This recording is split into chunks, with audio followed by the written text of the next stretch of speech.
Hey everyone, look, we've got a player here that's turning heads at Hallis Hall. The Chicago Bears, as you know, they're looking to add a presence opposite Montez Sweat. Man, I think this might be it. And the Bears are looking forward to formally working this guy out here the second the combine starts.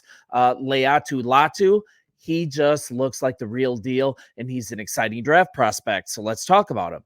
The UCLA edge rusher, he didn't expect to be in this position at all, especially after the University of Washington team doctors told him at one point that he couldn't play again. I'm going to touch base on that a little later, but let's go to this story on theathletic.com.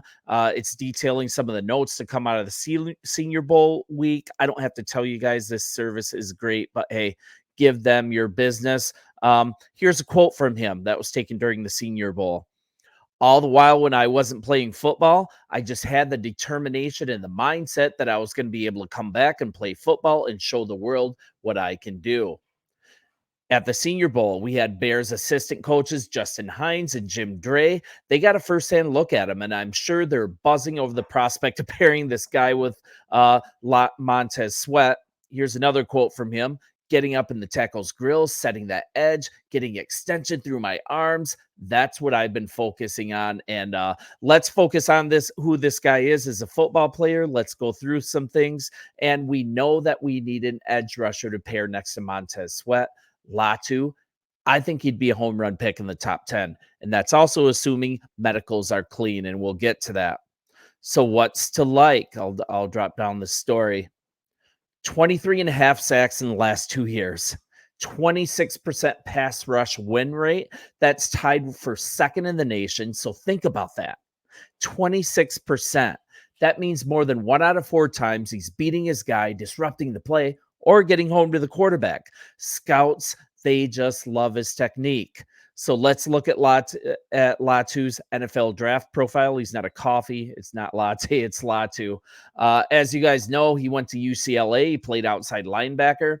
I think the ideal NFL position for him is as a 3-4 outside linebacker or a 4-3 defensive end. He'd be a defensive end in my offense. Obviously, we run a 4-3. He's 6'5", 265 pounds. He's a senior. He's 23 years old. Originally, his draft projection was mid-first round. That's also dependent on a medical check, where I'd take him mid-first round, but I think I would actually take him with our number 9 pick if he passes medical. I think he'd just be a great fit. As far as his background, he's a California guy. Grew up in Sacramento, and even in high school, he was a 6'5", 237-pound outside linebacker. That's great. He was a 4-star recruit. He ranked in the top 100, and he chose Washington as his college in 2019. In 2019, he got immediate playing time. He played in 12 games. He had 2 sacks, and he was ready to take over the starting position the next year. But guess what? He hurt his neck in the spring of 2020. And also, that was the COVID year, guys. He sat out the season, kept his eligibility. And when the spring of 2021 came along, 5 independent doctors recommended that he medically retire from football. They said he had a paralysis risk. Fast forward around March 2021. That's around the same time. He told his mom that he didn't want to give up. Now here we are. After 2 standout seasons for the Bruins, 23 and a half sacks, 34 tackles for a loss later, he's arguably the top player at the Senior Bowl recently as well. So let's go back a little bit. In spring of 21, he was told he couldn't play anymore. But by December of that year, he announced he'd transferred to UCLA to keep playing. I wasn't able really to see exactly how he was cleared to play, but man, the results have been strong since. He was out for 2 seasons, but in 2022, he had 65 pressures and 12 sacks. That was enough to earn him Comeback Player of the Year, and this was also with an 88.4 overall grade from PFF and a 91 pass rush grade. That's crazy. Both of those ratings are sick. There's more.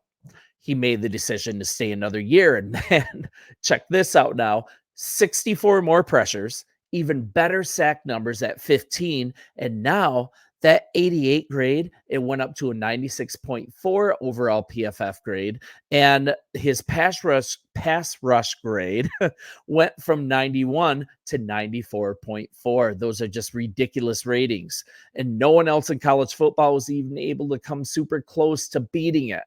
On top of that, he showed huge progress as a run defender on his senior year. He increased his run defense grade from 67 to 81.4.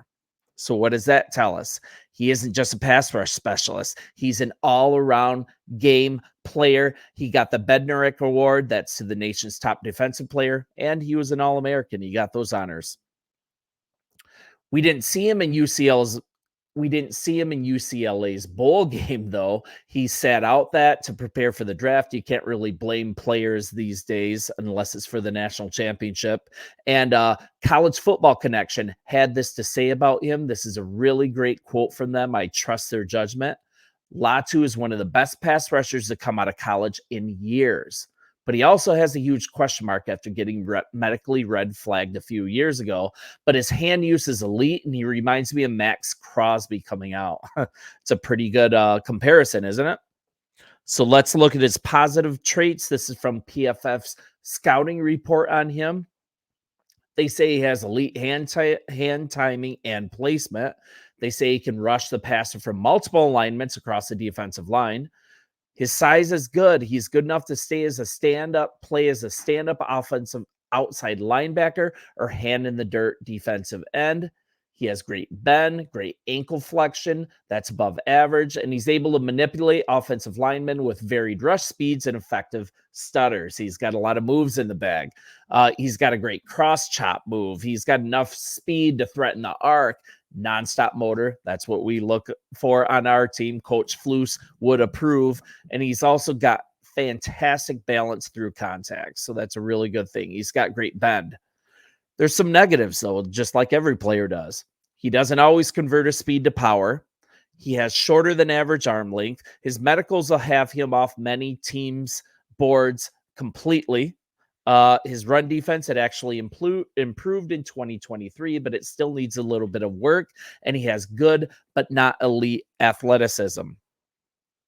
So what's really not to like? I mean, every player has a chink or two, but what's stopping us from drafting him? There's an elephant in the room, right? Sure, he played for 2 years at UCLA, but Washington doctors wouldn't clear him. Will NFL doctors do it? If he clears medical, the risk definitely pushed him back a bit. So he would definitely be there when the Bears pick at 9. He could even drop further, but without this medical report concern, I mean, this guy's a stud, and I actually like his game a little better than Dallas Turner out of Alabama. I'd be happy with Dallas as well, but you guys get the idea. I think Latu's a superior player. As far as the medicals, all we can do is trust the Bears doctors. I don't think they'll allow us to draft a player that can't do it. So let's look at him as a player just a little bit more. Man, I'll try to talk a little better. Sorry. His hand use as a pass rusher, some of the most refined that our coaches have ever scouted. And this comes from the Senior Bowl report. His timing, it's usually perfect to swat offensive tackles punches away and reach their outside shoulder. And once he does, he has enough juice to bend the edge and flatten his path towards the quarterback. He's a technician. He's got great movements. He's got a lot of tricks in the bag. He'd be a first-round prospect on pass rushing alone. Now, as you guys know, once again, we need our edge rusher. Ngakoue is going to hit free agency. We're not going to re-sign him.